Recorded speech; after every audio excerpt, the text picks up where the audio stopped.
If you are joining us from every nooks and crannies of Cameroon, ladies and gentlemen, good evening and thank you very much. It is Viewpoint on Dbs television. As usual, we discuss current issues concerning our society, the COVID-19 pandemic, the ongoing crisis in the northwest and the southwest regions, and many other issues. And of course, today we are having as a guest with us to talk about these issues, Achu Mark Jr. He is a business consultant and of course an active managing director at the Universal Transit and Logistics, and we have Mange Venasius to accompany us in about 26 minutes time of the program. Good evening to you, Achu, and thank you very much for honoring our invitation. Yeah, good evening. How are you? I'm good, thank you. Mange Venasius, good evening. Good evening, Vanessa. Good evening to our viewers. All right, let us take the first part of the show.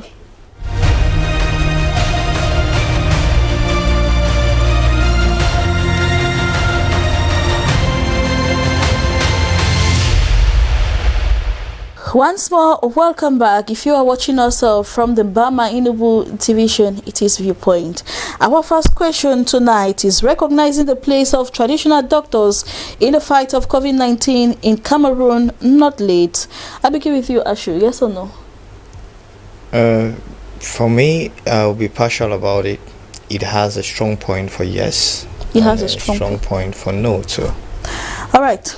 Mange Venasius, what do you think about that? Yes, it is late, Vanessa. It is late. Question 2. Is there any reason for the delayance of the construction of the Babaju and Bamenda Road? Mange Venasius. No reason, Vanessa. No reason? Ashu? Well, there might be reasons, political and financial reasons. So yes. And our last question, is the statement of the outgoing U.S. ambassador to Cameroon having any bearing in the ongoing crisis? Ashu? No. Mange Venasius? Yes, it does. Yes, it does. Let us set the pace for the debate coming up next.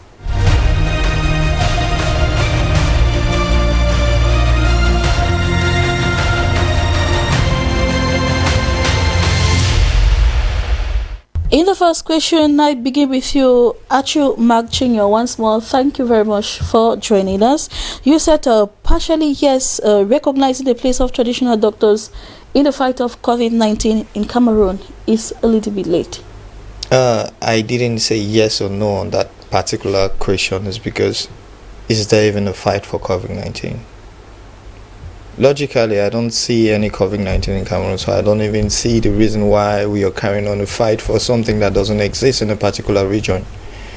Well, basically, when the COVID-19 came out, they gave us a lot of conditions in which a COVID-19 could survive. And one of the conditions that COVID-19 couldn't survive is based on climatic conditions like temperature. So since we started hearing COVID-19, and based on the social activities of Cameroon, it was even one case of COVID-19 in Cameroon means half of Cameroon would have been already dead. That's my own point of view. Because when you go out there, you go to the markets, you see the load, people everywhere.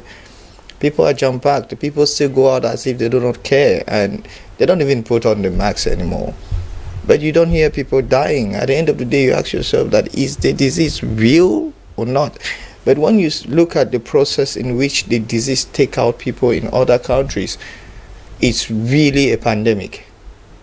But if they're using the political angle, I'm no politician, but there might be a lot of reasons to say that a disease does exist, that it does not exist. But it keeps people on fear. You could keep people on control. All those things. You could use a disease as a pandemic, so you want to suppress other pandemics already existing, because it changes people's psychology. They start thinking of what is the most recent pandemic and trying to prevent themselves from it, forgetting their real point of view of what is aching them. So at the end of the day, from my own point of view, traditional doctors are always recognized in Cameroon. Maybe in the other parts of the world not. But in Cameroon, traditional doctors are always recognized. Maybe their processes are not the best, but are always recognized. But about the COVID-19, I don't see a reason why we have to put them into consideration for something that I don't even believe that it does exist in Cameroon in the first Anyway, place. that is your point of view, but according to government reports, we are having COVID-19 cases talking of over 15,000 and of about 300 deaths. But I want us to let us really look at the fact that the traditional doctors in this fight in Cameroon, let us take it as a fact. Yeah. As per your point of view, Archbishop Samuel Klida came out with a COVID-19 solution, and up to today we've not heard that it has been recognized officially to be used in the treatment of COVID-19. Recently, the Ministry of Health also, they said they want to come or join or meet these traditional doctors to see how they could use their remedies to prevent the disease. And we're asking at a particular time, at this moment, where we're already talking of 15,000 cases, what have they been waiting for long? Why have they been waiting for this long? Okay, thank you very much for the question. Now, if there are 15,000 cases, what have they been waiting for long? They haven't been concerned about our health, basically, because for me, I'm looking at the logical point of view. Africa as a general, as a whole, has really developed for people to be telling us bull craps every time. We have really developed. There are certain things that you don't just put people together and tell them and make them believe because the government has given a report and we all are following the report and reading the report as if we are not educated. Education starts from a point and ends at a point, and the rest of the education is being made by yourself for yourself. It's based on your experiences. It's based on your own point of view. It's based on the way and the angle in which you look at life. Now, basically, they are getting traditional doctors involved now. What did they do before? Which doctors did they get involved before involving the traditional doctors? What method did they do to prevent it, even when they said, okay, we should stay at home? What did they give us? How did they support us? How did they help us? The government actually didn't care. I'm no politician, but honestly, I would say they don't care. Because if you see what is being done in other countries, they keep them in confinement, they provide for them, they make sure that they are comfortable in the confinement in which they are. But now, we were kept in confinement for, I think, it's 2 weeks. And Partial after the 2 weeks, they said, okay, everyone can continue with their daily activities. Is it because the virus was already solved or not? They didn't answer that question, and we are still believing in government reports. From my own point of view, getting traditional doctors involved or not involved, being it early or being it late, is not necessary. All right, thank you for your point of view. Mange Venatius, you think that recognizing the place of traditional doctors in the fight of COVID-19 is coming late? Yes, Vanessa, I would say it is late from what Mr. Ashu is saying. You know, it's a fact that we are past 15,000 already. We are already 16,000 and some hundreds already. And it's just about 2 days that these traditional doctors met with government officials in Yaoundé to look at how they can curb the spread of the pandemic. Why I say it is too late is because we have a government that it has refused, I say refused, to be proactive when it comes to issues affecting the life of the country. We are living with this crisis in the northwest and southwest region because the government refused to be proactive. We are where we are now with the coronavirus pandemic because the government refused to be proactive. Proactive in the sense that when the first case was detected in Cameroon around March, nothing was done. Borders were open. People were coming in. The first case that came to Cameroon came from France. And it was detected about 10 days after. That is when they declared it. 10 days after. How long would that man have? But then before we declared the case in Cameroon, it has been in around 7 African countries at the time. Cameroon did nothing to prevent the borders. So they came in, and after that 2 or 3 flights still came into Cameroon loaded with passengers from France, from Switzerland, from Belgium, and reports say most of them were COVID-19 positive. Now, if there was something to be done, that was the period at which we would have done something. Remember when it started Madagascar, The president of Madagascar took the discovery of the COVID organics and publicized it. He championed the cause and made it public. But then nobody heard about Cameroon. Monsignor Kleda came up with started giving us facts, figures that he is curing. Nobody accepted. The government sent, because we had reports here that the Ministry of Public Health sent some delegation to meet him. They met him. After that, we are more than 2 months after they met him. The virus is continuing. I think that when we are faced with a situation like the pandemic, that we said we did not know the treatment, there was no vaccine, we had not even mastered it. I think that every angle, every avenue that is available for treatment should be used. We don't select from what you don't have.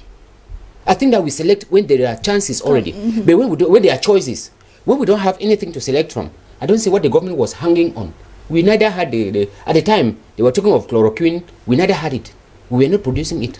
Yet we were preaching barrier measures, preaching which the practice on the field was not, effective. So I think that talking about traditional medicine now, involving them in the fight now, is like we are crying over spilled milk, because if we already have 16,000 cases, more than 16,000 cases, these are cases of those who we have confirmed.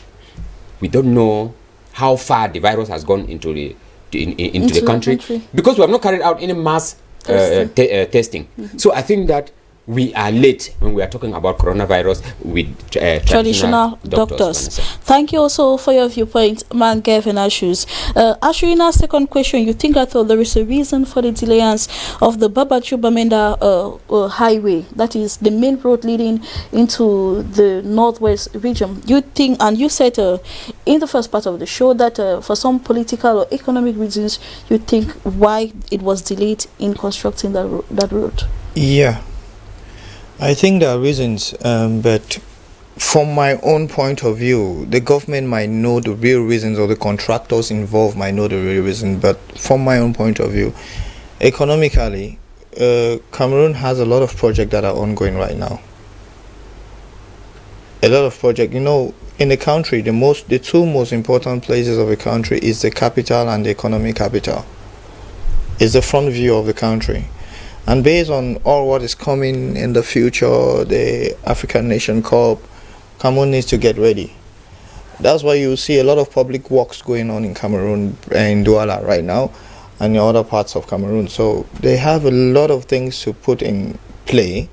By political reason also, any road leading to northwest, which is a troublesome zone, is not advisable to work on it right now. But it has been bad for over 4 years now. We are talking probably when the crisis started. Yes, that road has been bad, and now it's worse since we are getting into the rainy season. We and roads roads are not thing. It's not an attribute for Cameroon, because Cameroonians don't fix your road on a normal daily basis unless they are I-7s. When they hear someone is visiting, they'll fix the road where the person is visiting, where he's going to walk on. They'll fix just that particular road, and they're out of it. But the truth of the matter is this: you need a reason for a road contract to be given in Cameroon. You need a very strong, both political and economic reason for any road contract to be awarded. That's what I've noticed in Cameroon. And if there's no strong reason, the roads remain like that for years or decades and decades. Okay. Look at the Bonaberi Road, for instance. There have been, since I was born in this country, they have been working on that road partially. They'll work on this part. By the time they finish this part, the other part is spoiled. By the time they're working the other part. But this time they did it seriously, and now the road is good. They're working on it day and night restlessly, because they know what is coming to Cameroon. Cameroonians are I-7s, and if what is going to Bamenda and the northwest? Nothing. Anything that is going to northwest is trouble. So for now, they want to avoid all that trouble. All right. Thank you for your viewpoint. Mangeven Ashes, you think that there is no reason for the delay of the construction of this road, Actually, a main road leading into a region? Actually, I was laughing at what Mr. Acho was saying. You know what he was saying, but the way he was saying, because anything going to the northwest should be kept aside for the time being. But then I think that when there are priorities when it comes to managing a country like Cameroon. He has a point when he says Cameroon is concentrating on the economic and political capital because they are they call them the front view of Cameroon, of the country. That's a fact. But then you cannot keep a good face, whereas behind it is dirty. It will be a wrong strategy. The road linking Bamenda to Bafoussam is a trunk A road, and it links a region to another region. The fact that it is going to Bamenda, again, a crisis region, like he was saying, calls for more attention. That should have been a more reason why that road was supposed to be, to rehabilitated immediately. If we are talking about, remember this crisis, one of the immediate cause was the marginalization of the Anglophones. Anglophones have every reason to say that they are being marginalized and quote this road. Everybody will justify it. I think that was one of the points where BBC Mancho came out. Actually. I was declaring that they pay taxes every day, but they don't have roads. That is the point. Now, I think that to come, that's why I said somewhere here that our management or our managers in this country, they are not proactive. They are reactive. Now they are reacting to the situation, and like you said, the rainy seasons are becoming the rains are becoming heavier and heavier. And walking on such road with the soil texture that we have up there is quite complicated, and that is why the suffering increases. And when these boys get up now and say that the country has abandoned them because they are Anglophones, they will have a point. They will have a point because the country would have reacted on time. That is the priority. I don't always want to take the African Cup of Nations as an emergency in Cameroon. This is what would have taken place in this country in 2019. The cup, it was not attributed to Cameroon in 2018. It was attributed to Cameroon 4 years before then. But then we come even right up to 2019, we could not. 2020, okay, thank God, it has happened the way it has happened. 2021, we will not even host it. We are going to 2022, which means even if they give us to 2030, we may still be trying to rehearsing up things at the last minute. So I think that there is no justification, because if the government were to be proactive, one, on the fact that it is leading to a crisis region, that would have an impact on the crisis. Two, on the fact that it links two regional capitals, Bafoussam and Bamenda. That would have been the priority at that time. So instead of, they say in English, a stitch in time saves 9. If they handled that road, if they rehabilitated the road at the time, it would not have been what it is now. Remember, we read somewhere in the morning on newspapers that Northwest MPs confronted the Minister of Public Works on that road. And the minister told them that there were about 16 MPs, that the road has been subcontracted to 5 contractors to accelerate work. 5 contractors are working on a road that if it was handled when it started, one contractor could do it and do it normally. We were waiting for the rains to start. This road, the road it has not degraded just now. It has been for 2 years, which means we have had over 4 years, because I remember when I was living in the Northwest region, it was really bad. So we have had almost 4 years. So we have had 4 dry seasons. That's the best period that we would have worked on that road. Dry season. We lived, and now we are working here. All right. Yeah, my brother, I believe this is a debate, right? Of course. Now I have a small objection. Now my small objection is based on the fact that, number one, they say 2 wrongs can make a right, right? Yeah. When the Northwestern and the Anglophone zone place their problems in front of the government, as you said, if the government would have reacted to it earlier, they wouldn't have gotten to this point. But now at this point, for them to fix that road is going to be politically wrong for them. Do you know why? Unless you say it. Now, I'll give you an example with medicine. Now, if a particular part of your body is infected, and you're taken to the hospital and discover that this particular part of your body is infected, they have to segregate that part from the rest of the body. in order not to allow the infection spread. Contaminate the rest of the body. Till they solve the contamination at that part. Before they can reunite the whole parts of the body. It's the same thing with the country. A country is a whole system, it's a whole body. If a particular region is in crisis, then for you to increase flexibility in the region, fix the roads and stuff like that, you're instead increasing the chances for the riot to spread to other parts of the region, of the country. So politically, and even in military, rehabilitating now is yes, not the they best solution. segregate it. You solve the problem before they reunite it to the rest of the country. All right, let us take our third question for tonight, since we are running out of time. Is a statement of the outgoing U.S. ambassador to Cameroon having any lesson in the ongoing crisis? Mange Fenashus, you think that he has some lessons? With the help of our producer tonight, we're having a picture, a screenshot on that. Maybe it will appear on the screen, but let me just brief it. There is no military solution to the crisis, calling on both parties to engage in an open dialogue without preconditions, recalling the killings of Florence Ayafor, women, children, and so many other issues were some of the things he said. Yes. So, And one of them that I wanted to really talk on was he called on the secessionists not to be too obsessed about secession. When we look at what this diplomat was saying, it has an impact for both camps, the secessionists and the government. One thing is, it is difficult to think that you can just get up overnight and separate a unified and independent country that has existed for close to more than 50 years. It is not possible. That is why he was like telling them, if you continue in this, you are increasing the suffering of the people of the Northwest and Southwest region. You should not be obsessed about it. Obsessed means to be too categorical that we want to secede. It is not possible. Don't be too obsessed about it. Lay your problems and let us see. That's why he was also talking about dialogue, and so that they can dialogue without preconditions. Dialoguing without preconditions in order to convince both parties. 2, advising the government that there can be no military solution on the crisis, on this particular crisis. So I think it has a bearing in the ongoing crisis if both camps have to take what the diplomat was saying.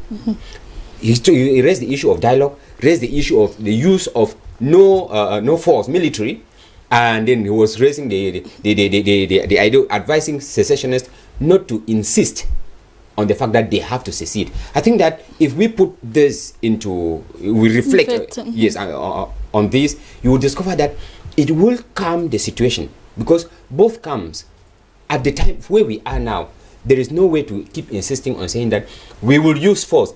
Because I am of the opinion that if the state had the possibility of using force to stop the crisis, we would not have reached these 4 years. We would have stopped the crisis when it started. And I also have the impression that if secessionists could use force to gain their independence, as they are saying, they would have succeeded. So force cannot solve the crisis. So the only thing is, we go back, sit on the drawing table, and talk things out. Talk things out without preconditions, because if preconditions come in, they will stifle the solution that we would have arrived at. So that's what I think, that it has got a bearing, Vanessa. Ashu, you think that we do not have any lesson from his speech, calling on both parties to drop their arms, calling on them to sit for dialogue without preconditions? Yes, there's no bearing. You know why I say there's no bearing? Because we have been hearing the same thing over and over again since it started. The whole scenario is a mad issue. I look at it as an angry man fighting with a madman. You understand? An angry man in the point that I look at us, Anglophone. I'm an English person from Northwest. So basically I look at us being angry. Our parents have lived through this scenario all their lives. And no war. They have been patient. You understand? Now, we have lived through it, and we too have been patient. The ones coming behind us, they are just going crazy about it. I don't see the reason why they are going crazy about it. Cameroon is the way it is. Yes, if you want to change Cameroon, you need to be patient, and you need to you need to empower yourself as an Anglophone. Put yourself in position in which you could change things. That's the best way to go about changes. It's not about force. That is it. And we have been talking about dialogue. Why I said what he said don't have any bearing, because there are already measures we have already fed and taken. They have invited for a dialogue, they have tried to dialogue. If you cannot dialogue with a person that do not want to listen to the dialogue, you cannot converse with someone that do not want to listen to the conversation. And also for the secession is how they call them, those that want to separate the country, those that are fighting, that are picking up the independent fighters, I would say that's really dumb. You can't say I can go and look for problem out there and come and fight it in my own home. Who is dying? I'm killing my own people. I'm putting my children at risk, my wife at risk. And if you want to fight a war, I'm putting the entire community at risk. So to every problem there is a solution, but that's not what I was expecting from an ambassador. I was expecting something more from him. That's why I say it doesn't carry any bearing. It doesn't carry any bearing. Because if honestly, US are trying to play concern, why can't they come and mediate? They have been talking in the background, they have been giving points for, points against. Why have they not mediated? Because if there was someone to mediate, some bigger representative to mediate for the Northwest and the Southwest, we wouldn't have been talking about all these things. At least the Cameroon in general will sit down and listen. Cameroon in general will sit down and listen. So, Achu Mark Jr., you are the managing director of Universal Transit and Logistics Company. How are your activities being run? Maybe 1 minute before end the show. Yes, activities are kind of slow though because COVID-19 as usual. The economy is bad and the government is making things worse. Taxes are increasing. They are not even looking at the economy we are going through. So basically, but still yet we are keeping up. So how are the activities of the company? What was it functioning? We help to import and export goods in and out of the country. We have a license to import and export goods. If you have a container, you want to bring in a shipment, you want to bring in a good, a particular good, we can even aid you buy the good, transport the goods to Cameroon, clear the goods, and you have it delivered in front of your door. Have it delivered in front of your door. Thank you very much for coming. Thank you very Manga much. Benashus, it has been a pleasure. My pleasure as Hope well. to have you on Monday. I'll be there. Wishing a happy weekend to you both, gentlemen, and to you, ladies and gentlemen. I will use this opportunity to wish a sister or a televiewer watching us from Bafia, the Center Region, a happy birthday. That is Mrs. Eno Berylin. We've come to the end of today's edition. On Monday, we'll be right back, God willing. Don't go away. Programs continue on DBS Television. Have a blessed weekend. Bye-bye.